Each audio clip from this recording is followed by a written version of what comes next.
Welcome to The Killing, Season 2, Episode 1. Yeah, we made it. Excited to be in Season 2. Okay, before we get going... Reflections. This episode's called Reflections. Okay, and... I'm your host, Martha Southgate. And I'm Rob Southgate, and I've been dying for this. I got my answer. It's day 14. So I said, are they going to number the episodes to go with the days, or is it going to jump to the future, something like be day 20 or something? And start from no, day 14, it's gone right in order. So now I'm going to spend the entire second season obsessing about season 3, because if that's a new murder or whatever, is it going to start with one day later, or it will be like a year later or 6 months later? I want to know. I'm pretty sure you're the only one who cares. Oh, I doubt it. Somebody else is thinking about it. I don't know about that. It's so much better than 24, because 24... Oh, that was so lame. He kicked heroin in an hour. Right. But this is one day, everything that happens in that day, it makes sense. Yeah. Oh, it's so great. Okay. Yeah, this totally makes sense. And it's actually a normal day. It's not on 24... 24, he gets he heroin, overthrew a terrorist plot he and crashes a plane in the desert, and his 10 wife minutes later died. he's back in L.A. Yeah, that was just beyond ridiculous. Yeah, it's awesome ridiculous. So, luckily we're here watching The Killing. So here we are. Doing a podcast on 24. So, the very last second there. Uh-huh. So, last episode, the season finale ended with Belko shooting Darren Richmond. Mm-hmm. Sarah on the plane looking like, she figured out there was something wrong. She figured out that her resolution was not a resolution. Right. There was something wrong She's clearly not supposed to be going to California. Yes. And it just kind of ended very abruptly. Like, we don't know what's going on. Who is Holder a bad guy? Is Belko alive? Is Darren alive? Mm-hmm. We know there's no way Sarah went to L.A. She got off that plane. Wasn't ever going to L.A. But she got off that plane. So that would have been really bad. Where was she going? She was going to Northern California. That wine country? Catalina Wine Mixer? That you just stumbled right over that. Catalina Wine Mixer? I do love that movie. That's a guilty pleasure. I do love that movie. I'm not guilty about it. Oh, I am. Step Brothers is awesome. I thought it was going to be silent. Excuse me, Miss Lady. Oh, I just love that movie. Okay. Thanks for the Chewbacca mask, but I'm having a problem. Okay. Thanks for the Chewbacca mask. It's not really, movie quality, but it's pretty cool. So great. Okay. Are we talking about The Killing now? No, now I want to just talk about bunk beds. Okay, so we can do some activities. Okay, focus. We got to focus. Okay, so she was supposed to be going somewhere in California. So it starts with Sarah, and I can't remember the name. She's off the plane, and she's in the bathroom, and she's splashing water on her face. She is visibly upset. Yeah, she's in the airport bathroom. Right. She comes out. Jack is sitting there. He's on the luggage. With the luggage. Yeah, head down. He is bummed. Yeah. But yet not. Well, I was going to say, he just seems rather frustrated and like done, same old. Yeah. But at the same time, I really don't think he wants to leave Seattle. Didn't. And the scene plays that out. He asks if they're staying put this time. He wants to know if the real reason they're staying is because Richmond's dead. And she looks up like, what now? Yeah, she had no idea any of that was going on. She was in the bathroom splashing water. And she looks and she sees it on the TV. What? She's splashing water. Is that a euphemism for peeing or something? She's in splashing some water. But she looks up and the TV in the airport is showing Richmond has been shot. Yeah. I mean, the whole thing, it's like coming apart for her. It's all unraveling right here. Then we see the paramedics and they're rushing Richmond on a gurney. Getting him out of there. But I wanted to talk for a second though about Jack, because he was not. She was saying to him, "You're going to be here. You'll be in your school. Well, you'll have your friends. We're not leaving." And he was like, all right. You know, he's like, but are you telling me we're back for any reason other than the fact that this case has brought us back. Yeah. So he's not upset that he doesn't want to go. He doesn't like the aggressive kisser any more than I do. And he wants to be put first. All he wants is to, That's what's going on. He wants to be put first. I think he would like to be anywhere on the list. Right. But right now, he's not even in the... Always, it's the dead person who's number one on the list for Sarah. So that's what he's reacting to. Okay. Mm-hmm. So now you can talk about your paramedic. Right. So they're rushing him on the gurney, and his hand is hanging there. We don't know if he's alive or dead. Gwen, if he's going to survive. Gwen and Jamie are there, both very upset. Jamie tries to get on the ambulance, and they just push him right off. Can I talk about this? This triggered all of my X-Files buttons. Oh. Is it because of the movie when... He started to get in that ambulance, and the guy gives him a look and just cold. Yeah. And just pushed him flat on his back. Down onto the pavement. They shot him. Right. But I kept thinking, alien bounty hunter has just kidnapped Darren. Oh. Well, that would be the greatest twist ever. I know. But it didn't happen. Alternate universe killing. But I am telling you, it triggered me. I thought, oh my gosh, it's X-Files. Ew, but that would mean Jamie is Mulder and Darren is Scully. No, I'm just saying. Which is weird. I bet there's fanfic about that. Ew. I might LARP about it. You go for it. I'm going to filk later. I'm going to filk. So it made me think X-Files and that the alien bounty hunter was kidnapping Darren. But right. And then Gwen was standing there holding Darren's shoe. Yeah. Which is really disturbing. Yeah. I mean, if anybody you care about, you see them in an accident like that. Yeah, and then you're standing there holding their shoe. It's very hard. And at the same time, it was interspersing this with Sarah and Jack running through the airport.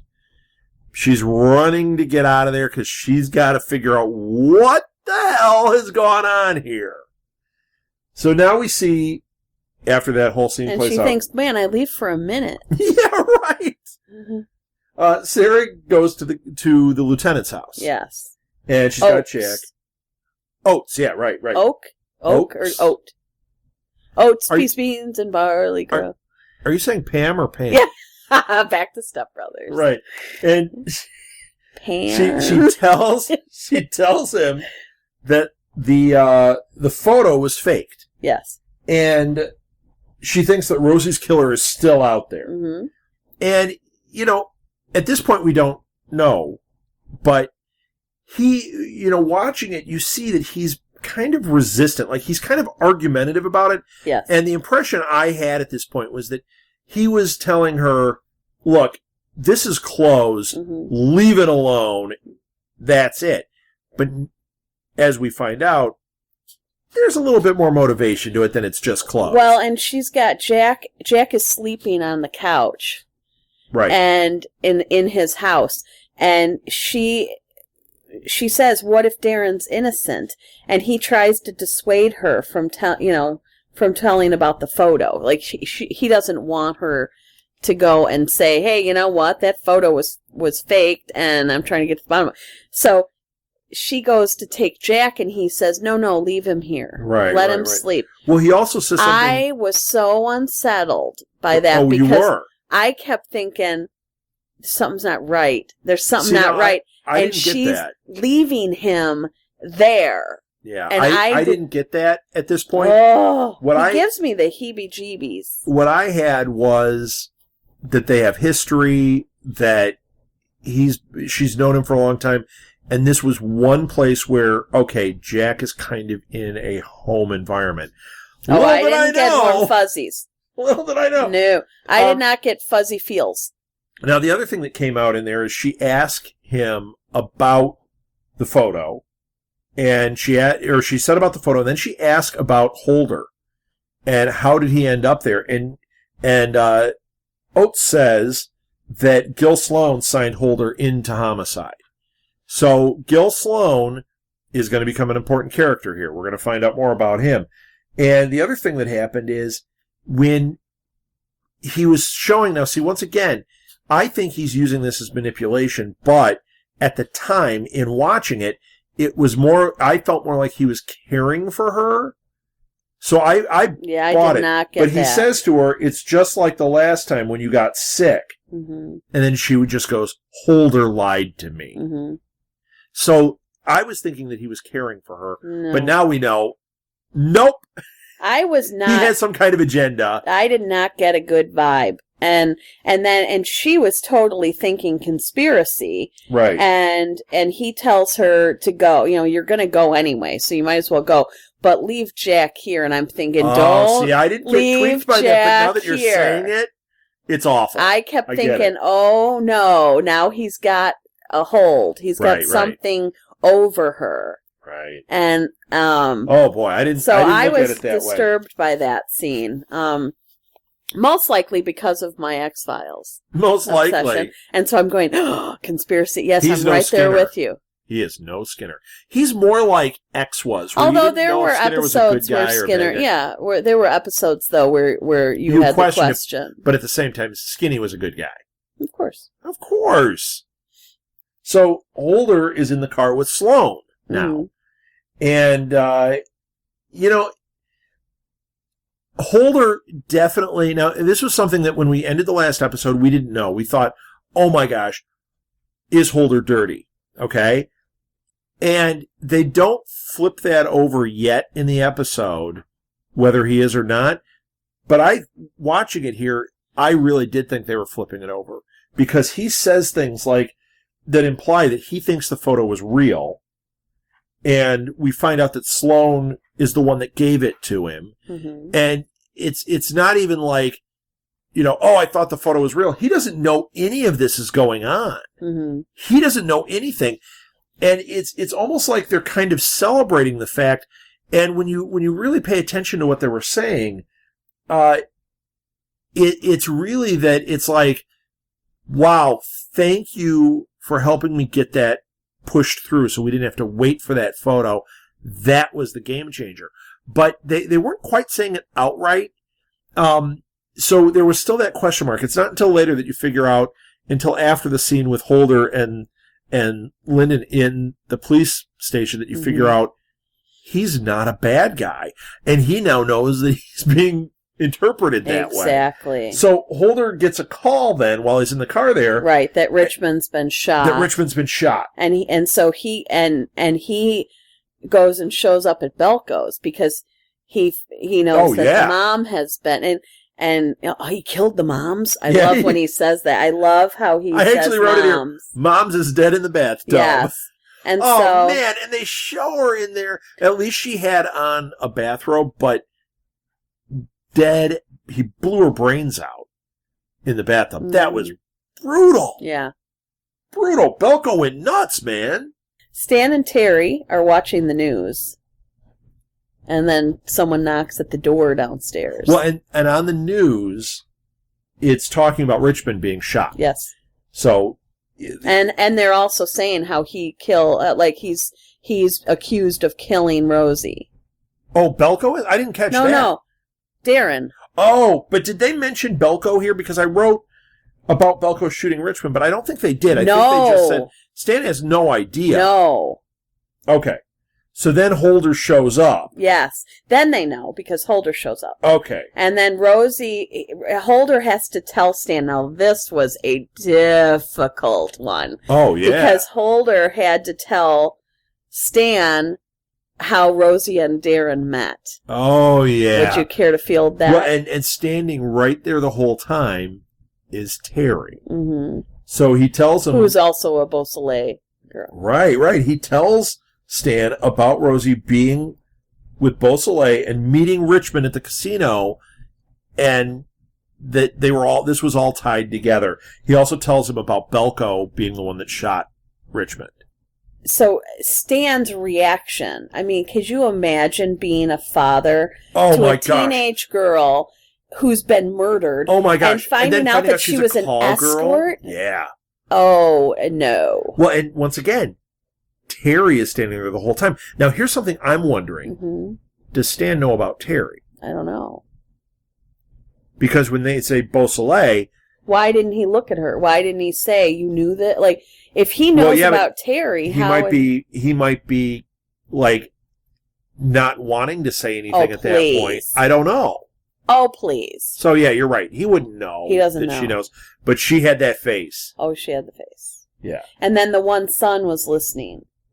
Was he? I didn't remember. He was in the hallway. Oh, I was probably looking down right now. Yeah, as they were panning out, you saw him, so he heard all of this. Oh, jeez. Oh, that was terrible. Okay, let's move past that. Go for it. So, Jamie and Gwen... Let's go on to another... another great one. This was, once again, the Richmond stuff, like, I get how it's in the storyline, but I just wait for it to get past it. I do too. Back to Holder and Linden. I get back to Stan and not Mitch, and it gets interesting for me. But the Richmond storyline, it's like, I get it. I get how it's tied in. I get, but it's too much. I'm hoping they'll be gone by season 3. I'm really hoping, yes. Okay, so Jamie and Gwen are talking to the doctor. Okay, doctor and nurse are standing there. They are the worst at bedside manner. Okay, no. They were jerks. Let me tell you why. You tell me why. Because I thought the same thing, and I wrote they were disrespectful and flippant. Guess why? They're having to treat a politician who is accused of murdering a teenage girl. Right. And so they're going, piece of crap. Why do you want us to care about him? What do you care? Why should we? But these two people are there, obviously concerned. I know. Don't act like that. I don't care. I know, but I've seen it on other shows, and they do it a lot where they are. What other shows have you seen where they? Oh, I know. Name it. Trust me, I know. Marcus Welby or something. I don't know. Marcus Welby. But you were taking notes when you were like 6. Marcus Welby does not like to treat Trapper criminals. John. Trapper John. But seriously, they get Trapper John. They get like that when they are having to treat someone they don't want to treat. I think you're thinking about MASH. No, Hawkeye loved to treat everybody. No, not if what if there was a bad guy? He wouldn't have liked it. Yeah. He would have done it begrudgingly and then gone and made a martini. Okay, I think they're doing it because they don't want to deal with they think this guy's a dirtball. Okay, well, I think they're jerks. So I do too. I am not. You're not defending them. Defending them. I'm simply You're just saying giving. You can see the perspective. I'm giving I'm giving another side that I can dig it. All right. All right, Shaft. All right, so go. So Sarah is told that the cameras are operational, and so she's going. Oh, wait a minute! No. Cover-up. No, wait a minute. First, Sarah asks. She goes to the guy. I was paraphrasing. Well, she asks, and the guy says that the cameras have not been functioning for months and whatever. She says, "I want written confirmation about this, that these cameras are broken." Then this big guy, giant, he looked like double her size, comes out. He's Who's like double her size? I'm kidding. He's a supervisor, I believe, and he intervenes and he tells her that guy was wrong. They're working fine. He knows her name. He calls her by name, and she's like, I didn't tell you my name. Okay. And she asked, Who have you been talking? Who were you talking to? Because he was on the phone. Yeah. Okay, and yet again, my X-Files senses are tingling. This is an X-Files episode. Totally. Right here. Totally. The phone. Who are you talking to? Wait, he was on the phone with the cigarette smoking man. He hung up the phone, and all of a sudden the story changed. Yes. Who were you talking to? Why do you know my name? Right. Yeah. Oh, yeah. What? If a shark stops swimming, it dies. Age of Mulder. You want to say that line again? No, I don't. Can I wipe that barbecue sauce off your face? No, you can't. And I am glowing. I don't know if you could see it. Oh, I can see it through the podcast. I'm sure they can feel it. But this was such an X-Files episode. Is that a bee in your hair? Oh my gosh, I love that. So we're going to say major cover-up, and I'm going to salute. Major cover-up? All right. So she knows right away when she says, "Who are you talking to?" Mm. She knows who he's talking to. Now, I didn't know he was talking to because I fell for it before, but she knows it's Oaks. And or Oates. We don't know. Oates. I don't know. His name is, Lieutenant. So she's got to go get Jack. Yes. Right now, because he is now in a very unsafe So she goes right to his situation. place. She wakes Jack up. She's like, "We're leaving." And they sneak right out. now. I mean, they sneak out. And as they're getting in the car, she looks up, and Oaks is standing there. Creepy. In the window. Upstairs. You know what he looked like? Remember in The Ring? Oh, shut up. When the old man is standing and looking out the window? No! I'm going to have a bad dream. That's what it looked like. Okay. Yep. He's corrupt. Exclamation point, exclamation point, exclamation point. Yep. Bad guy. I just wrote, he's dirty. And at this point it says on the screen, day 14. That's what I was waiting for. At this point? Yeah, it says it right here. You see him standing in the window and then it goes, day 14. Oh, we're that early into the episode? This is a loaded one. Oh my gosh, this one has so much. Well, it's just like the last one. The last one, there was so much that they revealed and questions they threw out there. Here we go. They're giving us a lot of stuff that is going to lead this season. Mm-hmm. You know, a lot of things are being planted here. We've got a lot of questions. A lot of things are being revealed to us, but like not about a lot of Oaks answers. and well, yeah, it's the first episode of the season. No, I mean, overall, we haven't had a lot. We just keep getting the carrot just keeps moving. Right. It's not but that we're there getting are definitely things resolution. Coming up. We're just getting the carrot moving, and then it becomes, well, yeah, but it's not that guy. It's this guy. Well, yeah, but that's resolution. That we're getting resolution of those things. We're you thinking call it's it one resolution. Thing, it's not. I call it torture. So, okay. I mean, I love it. We'll see if it's torture but in 20 episodes when you go, it's over? No, I just mean that it's... but it's not. 6 more coming to Netflix. Painful when you just want some answers. And I mean, it's a fun kind of... Yes, I agree. So Jamie gives the press an update. Yeah. But they only want to talk about the case. They don't care about his condition. Right. Once again, they're condemning the man. Right. Because of the accusation, and so therefore he doesn't exist except for his... Right, and Jamie completely deflects these guys. He's just he's disgusted, and he's very upset because this is his friend. And he just says flat out, Darren is innocent. Right. So, but of course, everybody will say that, and he's a politician, and there's just not a whole lot of trust there. Right, but Jamie fully believes it. He goes inside. He's talking to Gwen, and he's telling her that Darren has a solid alibi. Yeah, no, Gwen is his alibi. Right, and but he's completely convinced. Yeah, he has no idea at this point that Gwen is the one that served him up, that put this whole last thing in motion. So he asks how they charged him when he had an alibi. You know, Gwen, you're his alibi. How in the heck did they come up with charges? You know, how did they do this? But before she can answer, which she's not in a hurry to, the nurse walks in. She asks if Darren is religious. Right. Because, we need to know if we need to get a rabbi or priest for last rites. Oh, it's so awful. Once again, not great bedside manner. Because my point is, even if this guy is scumbag of the earth, these two people are caring. Yes. You don't just say it cold to them. Right. That's crap. So, and she said, she won't tell them anything. She won't give them any details. And then she says, we're just waiting for his sister. Right.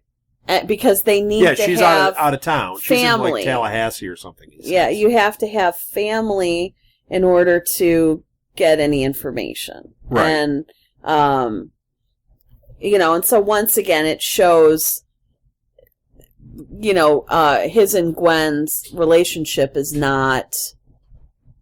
Yeah, it's not... it's not strong enough that she could say, you know what, I'm family, or they're not connected that way.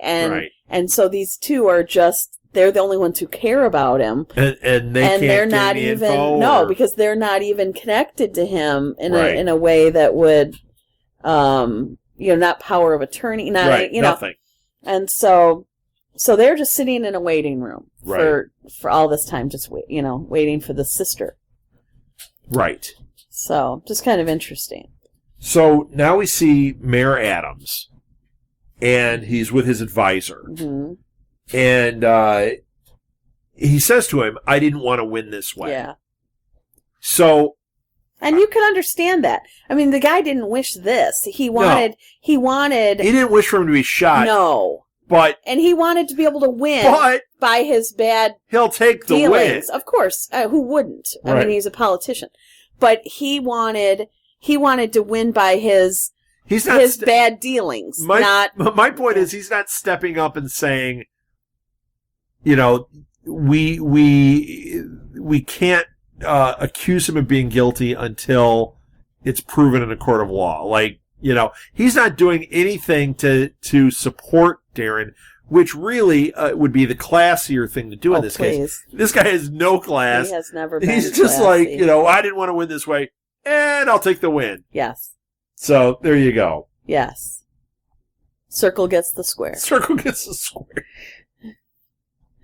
So Sarah's driving with Jack. Right. And yet again, X-Files, the cops are driving by. Oh, and they're staring her down. Everywhere she goes, there's a cop there's looking somebody at her. staring at her. Yep. And they're not just looking. And it may be her paranoia, but... but it happens repeatedly in this episode. Staring her down. And I don't think it's her paranoia. I think they're watching her. And so she drives Jack to a church, and because she's got him attending a Bible study with a friend, because she needs a babysitter. Right. And it was all she could find. But she says to him, you'll be safe here. Yeah. And he's like, what does that mean? Safe from what? He says. Like, what do you mean? When have I not been safe? Oh my gosh. Well, she didn't say anything. Because she didn't tell him about the lieutenant. She didn't say anything about him. She didn't say anything about how, these cops are driving by and skeeving me out. Yeah. Uh-huh. He's just asking stuff like, where are we going to stay? Right.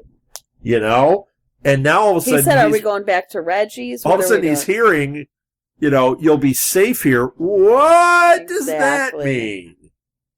Exactly. And while she's dropping him off, while she's talking to this mom, her phone rings, and it's Holder. Mm-hmm. And she completely ignores him. Yeah, she will not take his calls because she thinks he's corrupt. Yep. And he's part of this conspiracy. Right. So she's afraid of him at this point. Yeah. Which is really understandable. Oh, yeah. So we're back at the police station now. Yeah. With Belko. Yep. Holder has Belko in an interrogation room. Yeah. And my big note here, Belko's a rockin'. He is rocking back and forth. Back and forth. He's kind of doing, what it reminded me of? Remember how I was talking about how he had that weird, dance thing he was doing when he got all excited when they were beating up Bennett? Yes. He's got that same, gotta work it out. Gotta use that physical trigger to deal with this. Yes. So and then there he is a rockin'. Holder starts talking to him about it, and he says, you know what? I would have done it too. I would have gone for a headshot. Yeah. Make a statement. Right. And he says, you were just trying to make it right. Right. And I mean, really trying to get in the guy's head and let him think, oh no, you did the right thing, and I'm right there with you. Stops him from rocking by putting his hand on his arm, and that makes Belko stop and look up at him. And he says something. Now, I didn't catch what he says, but he says something that Belko misinterprets and says, oh, is he here? Yes. I want to talk to Stan. I want to tell him why I did it. And Holder makes a face. He's like, yeah, he's here. We'll get him for you. Yeah, no, he wasn't there. No. It's, you're seeing him do his interrogation thing, and you know what? He's good at it. Mm-hmm. But he also knows, okay, we got this guy in here. We got to get Stan over here because maybe the guy will, talk about what went on. Because, I mean, they already got him dead to rights. They know he shot Richmond. And his mom's. But that's because she didn't show him where to bury his caca properly. But he's definitely like he wants this to stick. He doesn't want Belko to be able to write it off that he's crazy. He wants it to be like premeditated murder. I went out there and shot him for this reason. And hopefully he's going to tell Stan that story. And Stan will show him how to bury his caca. There you go. He's his dad's. Papa Bear. He's his dad's. He is. So, okay. So Terry's... Where are we? I'm getting lost. I'll help you. Okay. Terry's asking Stan what to tell the boys about Mitch. Oh, no, yes. And once again, the communication issues rear their ugly heads. He will not tell them. No. And in fact, they just deflect the questions. It's worse than like just sitting there horrible. And like not telling them. They completely, the kids are like, where's mom? Mm-hmm. And it's, hey, the sun's shining today. Exactly. Where's mom? I got a new toothpaste. Where's mom? Like, it's that bad. Oh, it's ridiculous. Terrible communication. So Terry was going to take them out for breakfast. And they opened the door, and the press descended. Oh, yeah. Well, they're vultures. So they slammed the door. Boys aren't going anywhere. Right. Stan is extremely upset. Oh, yeah. And they're prisoners. Yes. Okay, I'll take Jamie and Gwen again. Please. For the win?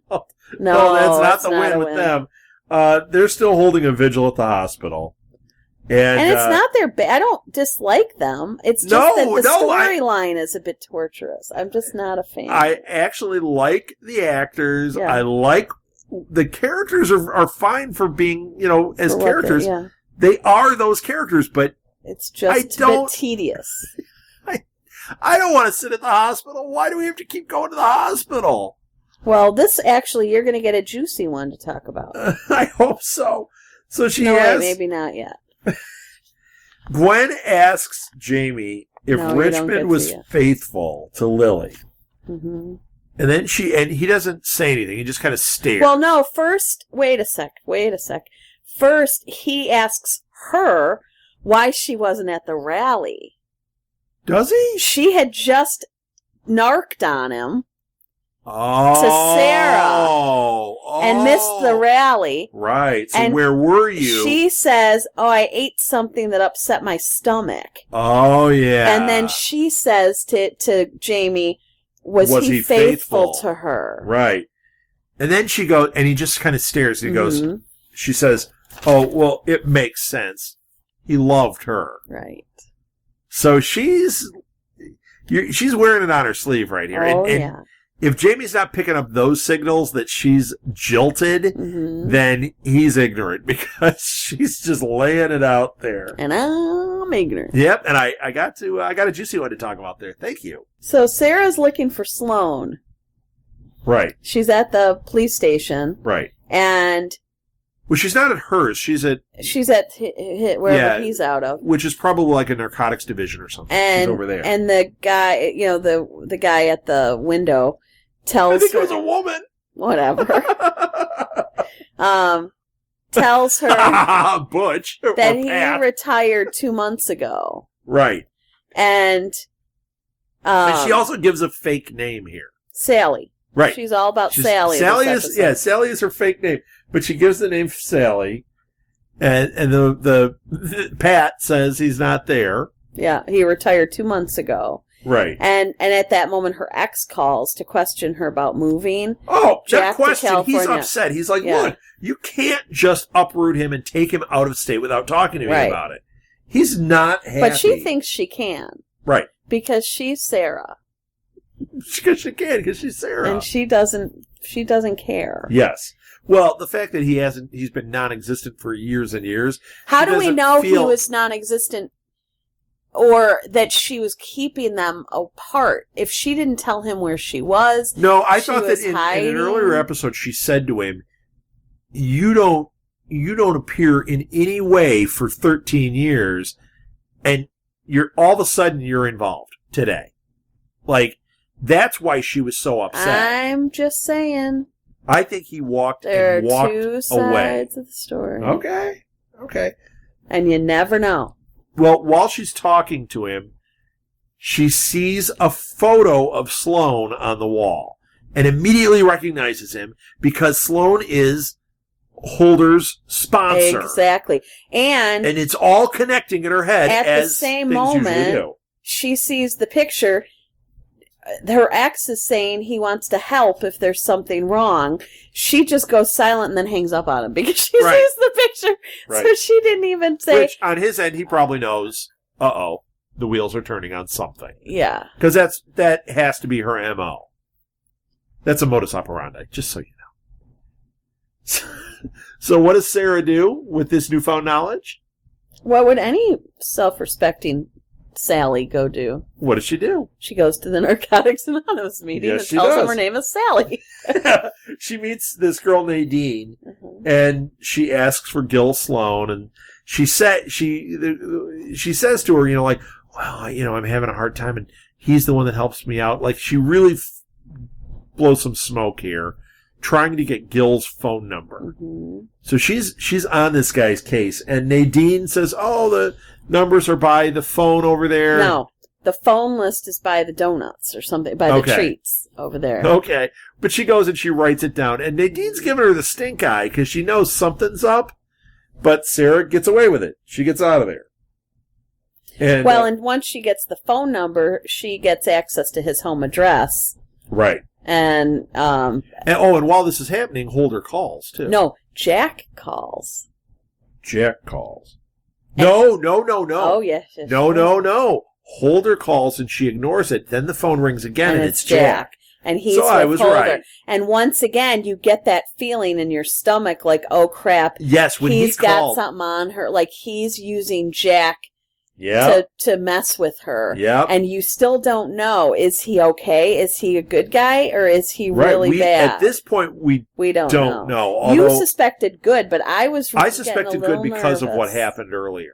And I still am suspecting good at this point, but I'm thinking I'm thinking Holder is oblivious to the fact that she's onto something. He doesn't know anything yet. Yeah.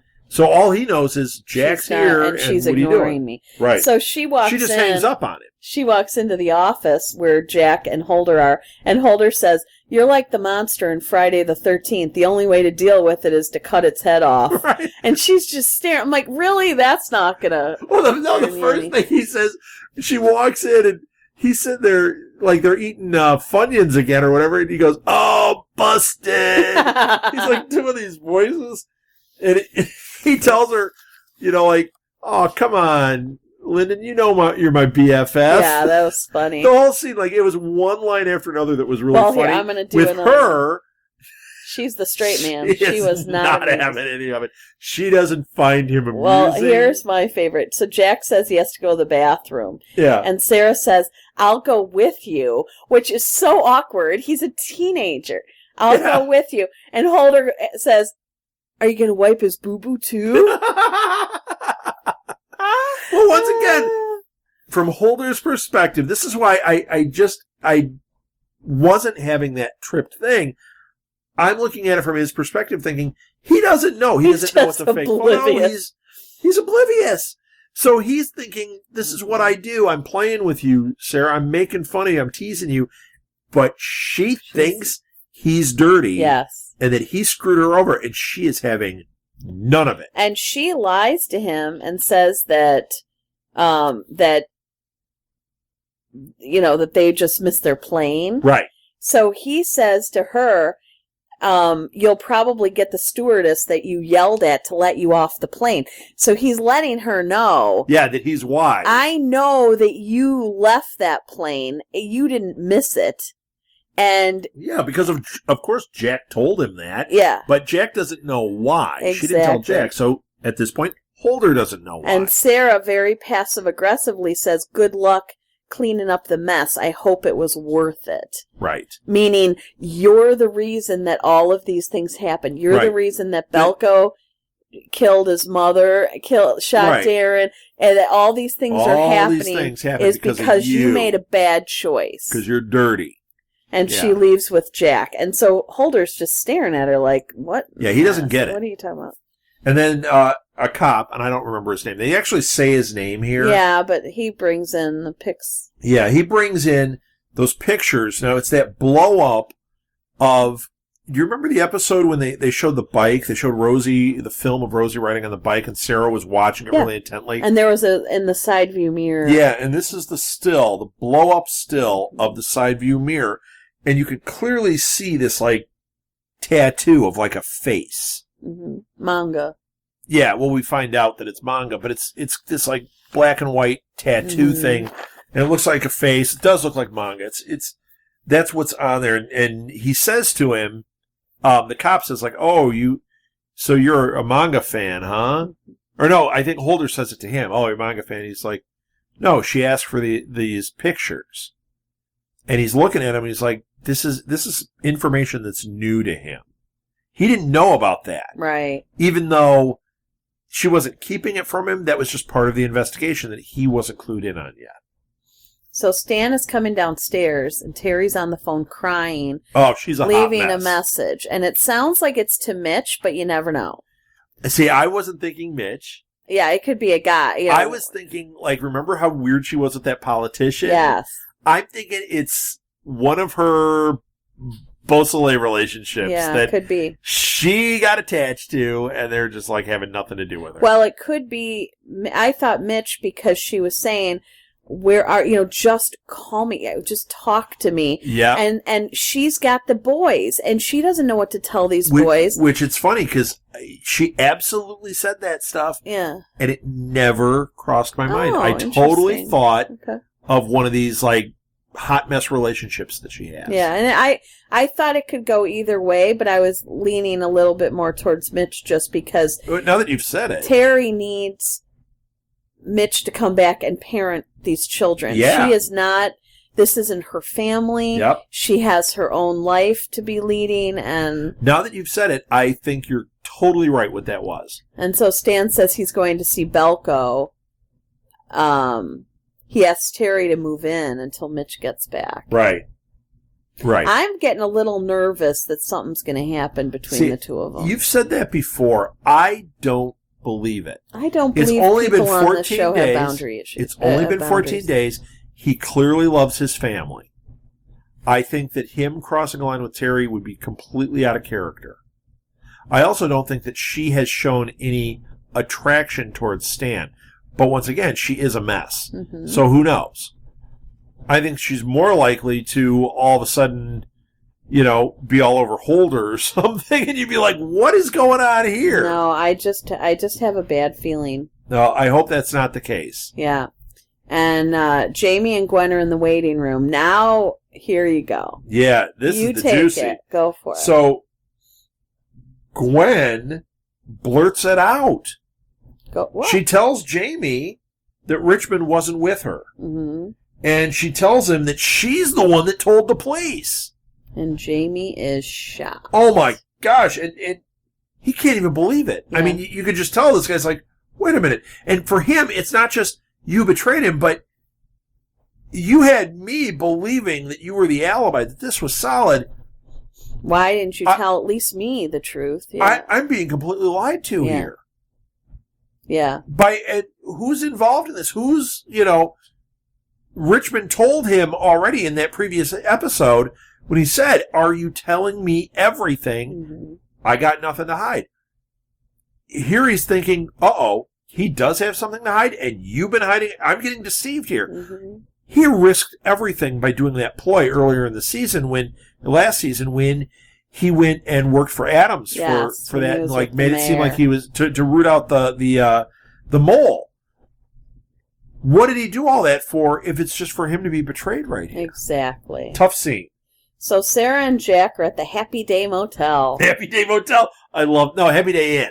Happy Day Inn. Happy Day Inn. And, I love that. She's once again reminding me of the X-Files, how they always ended up at those weird motels. The motels. I know. I was like, you know what? There are so many inexpensive hotels in the world, but they go to these motels all the time. They're just like these nasty motels. No offense to whoever owns motels. No offense to Happy Day Inn. But she's trying to figure out the chain of command. She's got actually when they show it inside, it doesn't look so crappy. It's just the outside look crappy. Yeah. But those hotel rooms are not bad. We've stayed at much worse than that. Not lately. No.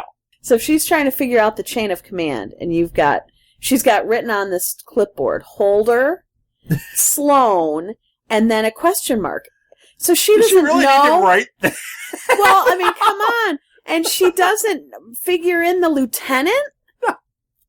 No. I don't. That was a bit out of character. That was weird. That was some big arrows.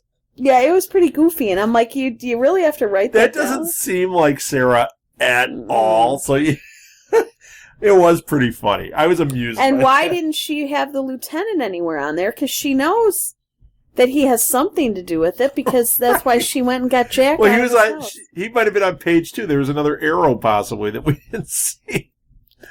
He gets an entire page. Yeah, I guess. That was funny. So she has to leave, and Jack wants to go hang out with his dad until the case is over. He's like, let me just go stay with him. Right. And she will not Once again, stability. let him leave. So she buys him off with junk food out of the vending machine. But she does explain herself to him. She yells at him kind of, and it's like, I'm your mother, and I love you, and I'm not letting this go away or anything. But she does tell him, which is something that has not been happening. Mm-hmm. Then she does. She takes him to the vending machine, and he asks if he can get something else, and he does. And it's like, you know what? Yeah, I guess buying junk food is not the right message, but it was a little bonding scene. It was a little, mother-son moment that I think Jack is desperate for. He seemed happy that she was caring for him. Mm-hmm. He was put first right here. Mm-hmm. Because she was walking out the door, then she stopped to yell at him and say all this, and then she was like, let's get you something to eat. It's crappy vending machine Yes, food, let me be a mother and feed you out of the vending machine. She said all he ever eats are chips. Right. Right. Well, be a parent. But I don't then understand. he does say to her that he loves her at this point. So like I said, this is the first time where he's feeling that he was a priority. Even though it was minor, he got something. And he says he loves her. And I got a nice warm fuzzy off of that scene. You got feels? I got feels! Fuzzy feels? I got feels! They're uncontrollable feelings! I almost became emo. Aww. I got feels. So Holder and Sloan are at the station. And he tells Sloan that Sarah's back, and he says, she lied to me. Why would she do that? And Sloan then gives him his badge. Right. Says he's a real homicide detective now. Congratulations. And he's looking at it. You can tell he's proud. Yeah. But he's still trying to figure this whole thing out. He's not, this isn't sitting for Holder. Holder's not a dumb guy. He is a detective. And things are not adding up. Even though he got what he wanted, he didn't want it that way. No.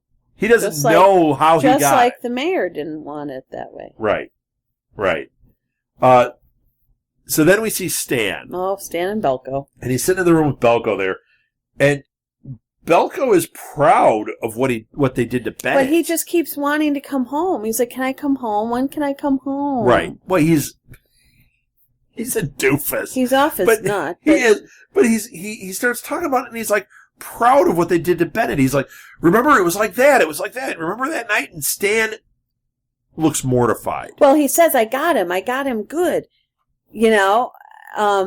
And he kept saying, I got him good. Just like that night, like we did the teacher. And then he goes, quit looking at me like that. Yeah, quit looking at me like that. Over and over and over. Quit looking at me like that. Why are you looking at me like that? And he's just freaking I out. Wrote, why are you looking at me like that? I'm on the spectrum. at that point because he is on the spectrum. Oh, yeah. And he's just over and over and over. Oh, Why are you looking at me like that? Quit looking at me like that. And Stan just has this blank look because he's just like, he's just stunned at all this. I mean, seriously, what this man has endured in 2 weeks. Right. And then Belko says, I did it for you and Rosie. Oh, quit looking at me like that. It's not fair, he says. And he did. Like, so you get Stan, that he was thinking he was doing the right thing, and he was doing it. Here's Stan feeling all this regret for beating up Bennett, and that has now resulted in 2 deaths beyond Bennett, whatever happens with Bennett, because Belko took it to another extreme. And it was Stan's actions that put that in motion. So, oh my gosh, I can't imagine what the repercussions are going to be of this. Mm-hmm. You know, this is just terrible. So Sloan gets a call. He's in like an apartment or something. His apartment. He gets a call, and it's from a reporter. Mm-hmm. And the reporter asks him about the doctored photo, and the success in. Well, she says, that she said that he was responsible for the photo that led to Darren's arrest. Right. And he's thinking, oh, no, I'm not tied to this. I'm not tied to this. All panicked. Yeah. They hang up, and then we see Sarah sitting outside watching him. Yeah. And at first I thought that she's the one that called, but no. I did too for a second. A reporter friend of hers is the one that calls her up and says, okay, I talked to him. What did he say? How did he react? Even though she heard it, she had it recorded. They talked for a minute, and she's like, hey, I owe you one for this. Mm-hmm. So she's scoping Sloan out here. Mm-hmm. Now, this isn't where the cop drives by, but while she's sitting out there, a cop does drive by. Here we go again. With the look. The face. And the stare. Terry and Stan. Well, Stan comes home, and Terry's serving dinner. Oh, right. They're having whatever that cabbage balls. Cabbage is. Because he's like cabbage. Tastes like cabbage. Yeah. They're stuffed cabbage balls. I know. I used to love them when my mom made them. Yeah. Way to fail and not make them for me.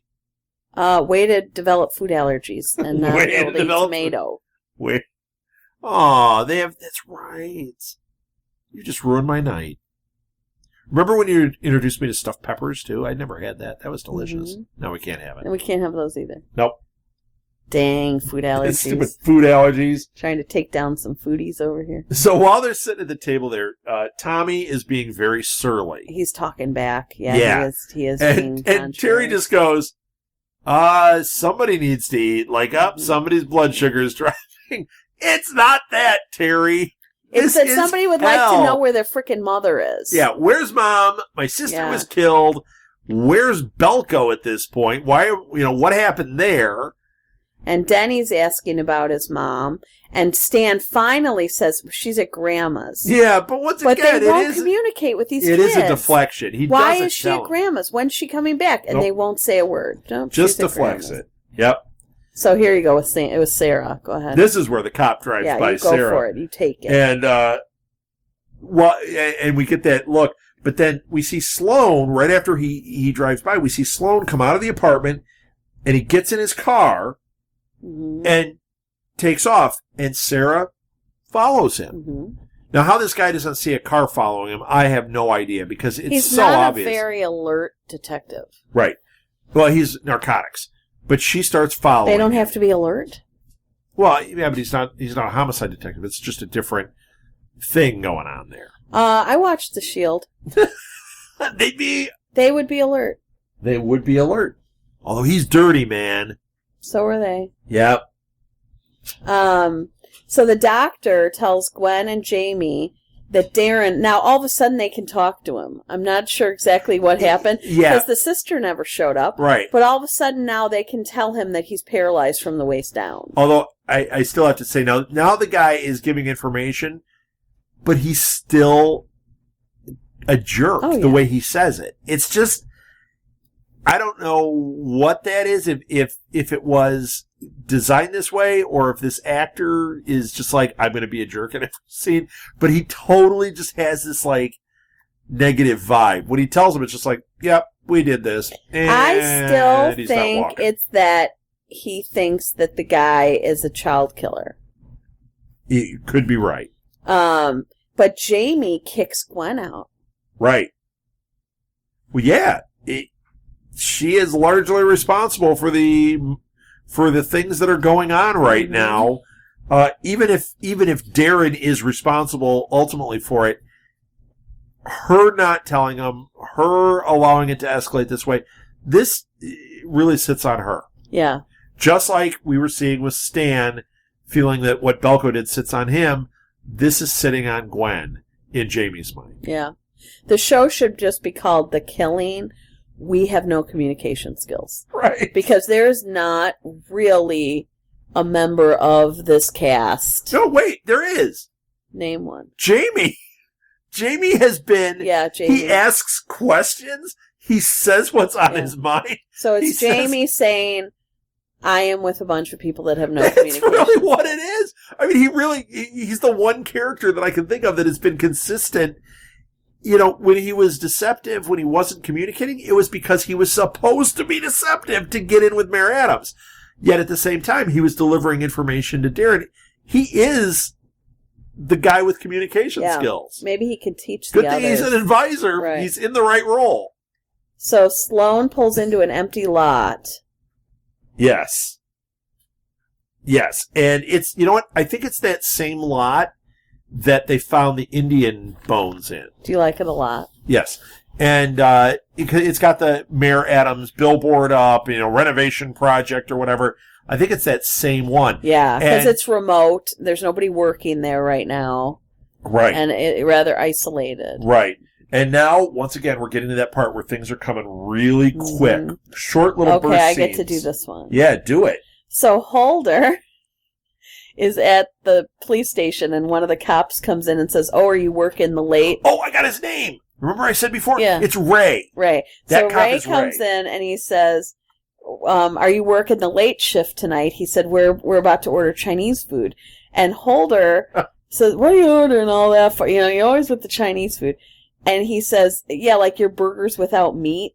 Have any veggies or anything like that?" And then he says, "Yeah, they have veggies. They have lettuce and tomato and pickles." And then they argue about whether pickles are a vegetable.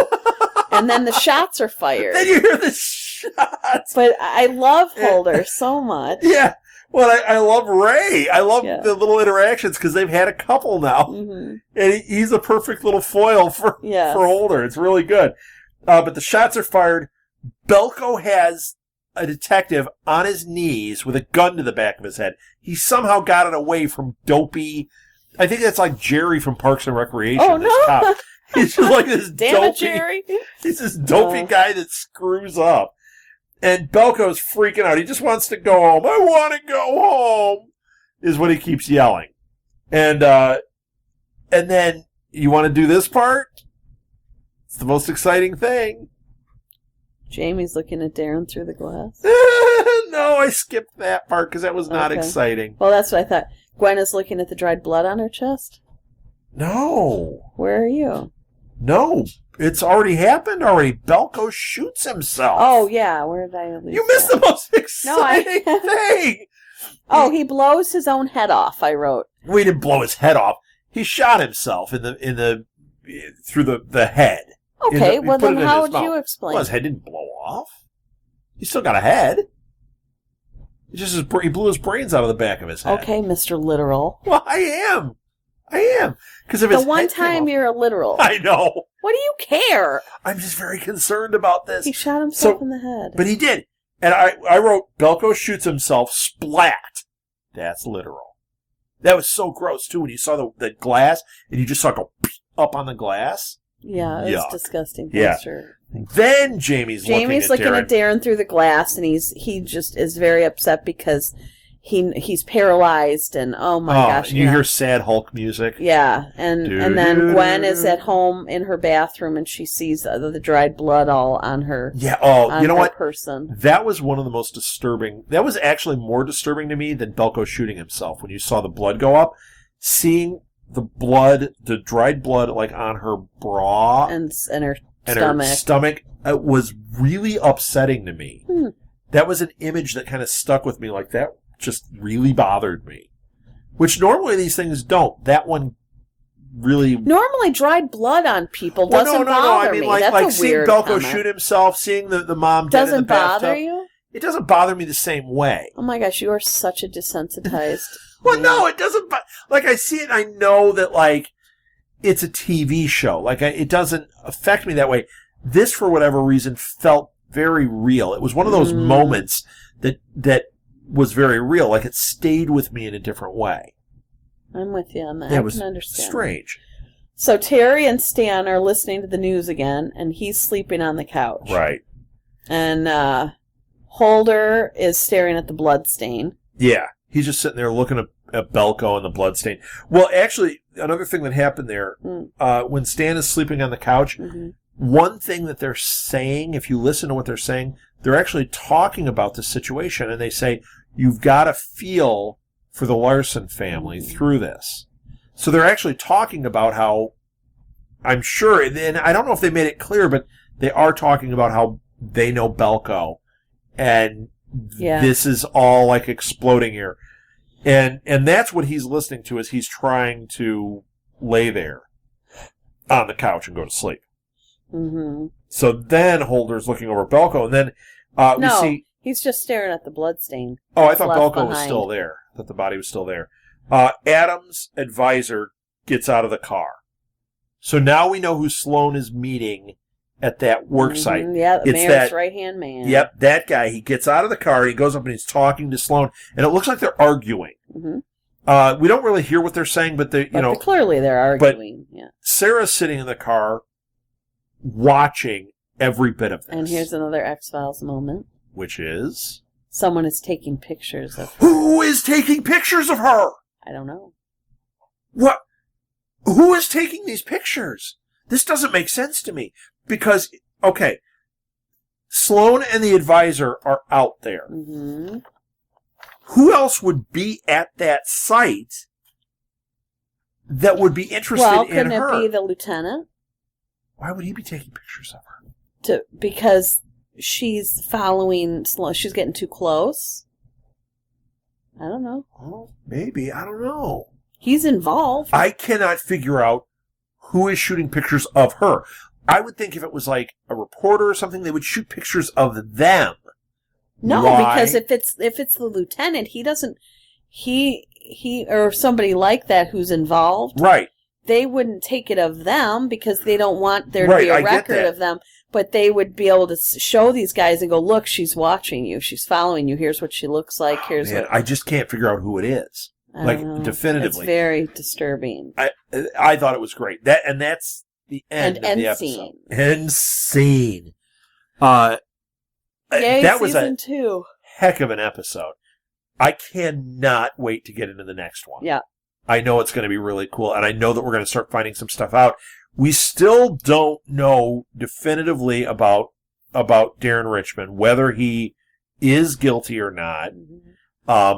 Like we said in the last episode, we don't think he is. We think things have gone a different way here.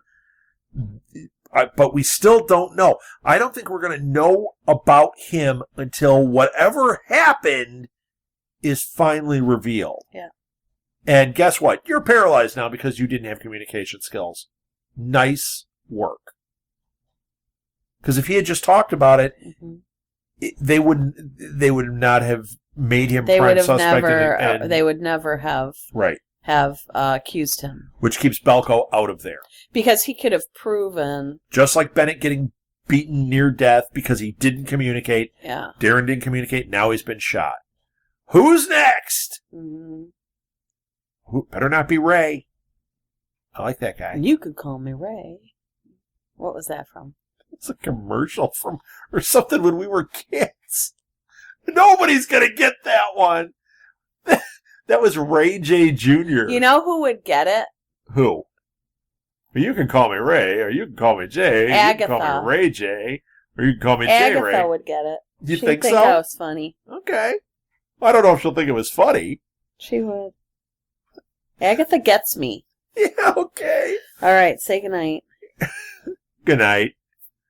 All right, you want me to actually end it. Let's finish this thing off. Okay, thank you for listening, everybody. This has been the Killing Podcast, Season 2, Episode 1. How awesome.